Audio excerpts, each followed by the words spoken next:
Okay, welcome back to a new video. It's time to talk about Ben Simmons and the drama with the Philadelphia 76ers. First, the majority of the blame is on Ben Simmons. He's been in the league for a while now.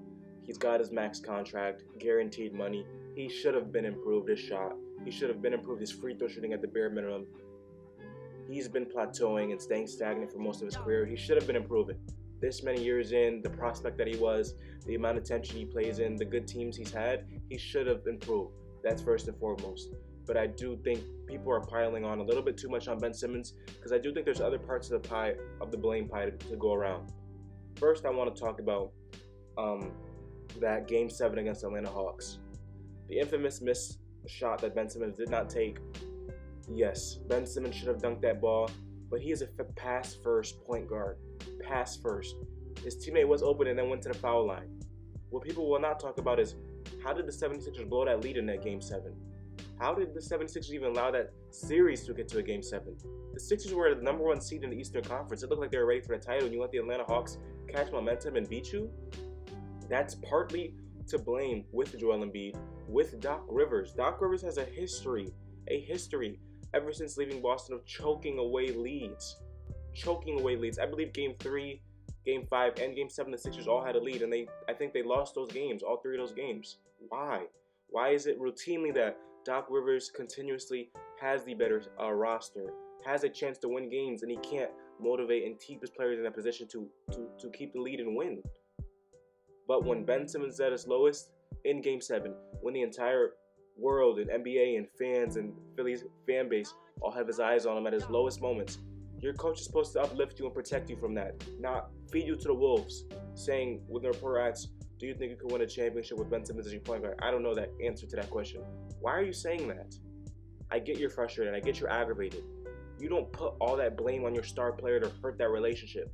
Joel Embiid too with the slick comments. You can't one day at a press conference say we love Ben, we miss Ben, we love playing with him, and then when it doesn't go right, you shit on him. That's not the correct way to build a relationship, and then people are confused why they're not friends because stuff like this happens. People are confused why Ben Simmons wants to leave the franchise. He's at his lowest moment. You don't think Ben Simmons knows he needs to shoot the basketball? You don't think he doesn't know that? He knows that. He needs his teammates and his coach to continue to uplift him. You can hold him accountable. Hold him accountable behind doors. Don't publicly out him and add fuel to the fire, because if the fans and media are saying, oh, his coach and teammates are saying it, why can't I say it? This dude already has a mental block in his head with shooting, and you're going to continue to add to that. We have to remind ourselves what type of player Ben Simmons is. Coming out of college, he is a pass-first player, a slasher, a defensive player of the year type player every year. He's a rim runner. He's not a shooter. He can score the ball, but he's not a scorer. He's a distributor for this team. You could see what the Sixers look like without Ben Simmons. Their defense is lacking. Their defense is still good. They still have good defenders. But with Ben Simmons, this is a defensive monster team. They push the pace well with Ben Simmons. He distributes the ball to everyone on the team. Make sure everyone gets a touch. Gets them into rhythm. He does a lot for this team. That's another problem I have with Daryl Morey as well. You lose that series. You believe it's Ben Simmons' fault. Okay, you publicly put it out there. You're going to trade him. You don't get the offers you want. Now you want to reverse it back. Oh, come back, Ben Simmons. Ben Simmons has a right not to like that. Oh, you didn't want me? You want to trade me? Cool. I'll sit back. You can trade me. Oh, you didn't get what you wanted. Now you want me to come back? No, he has that right as well. You didn't want me? I'm going to leave. Now, when you're not getting what you thought you were supposed to get, you want him back. What is that? What is that? I don't blame him. Do I think that Ben Simmons should come back and play? Yes. Do I think he should have improved after all these years? Yes. But I understand his point of view. One final thing I quickly want to talk about on this topic, because there's a lot more I can go into, is the rosters. People, he should take 2 threes a game. What is Ben Simmons taking 2 threes a game? How does that help the Sixers win? Work on his free throw shooting. If we look at the rosters that this team has had, have they ever had a roster that boosts Ben Simmons' play style? Their best roster was Jimmy Butler, and even then the spacing was questionable. They signed Al Horford, Joel Embiid, Ben Simmons, Matisse Thybulle. What kind of spacing is that? This man needs open space to operate and move off ball and get people in position and make the right pass and jump passing lanes. Al Horford and Joel Embiid does not do that for you. Tobias Harris does not do that for you at all. This man has never had a proper roster around him. He's made do, and the Sixers have won games because they have 2 top players. You guys might be saying, oh, but look at the pieces he has had around him. When I say this, I'm not comparing these 2 players. These players are completely different. Look at Ben Simmons and Giannis. Giannis has a specific play style. What did they do? They put the right pieces around him, and he's able to flourish. It's like you're setting Ben Simmons up for failure with the pieces around him. No spacing, no shooting.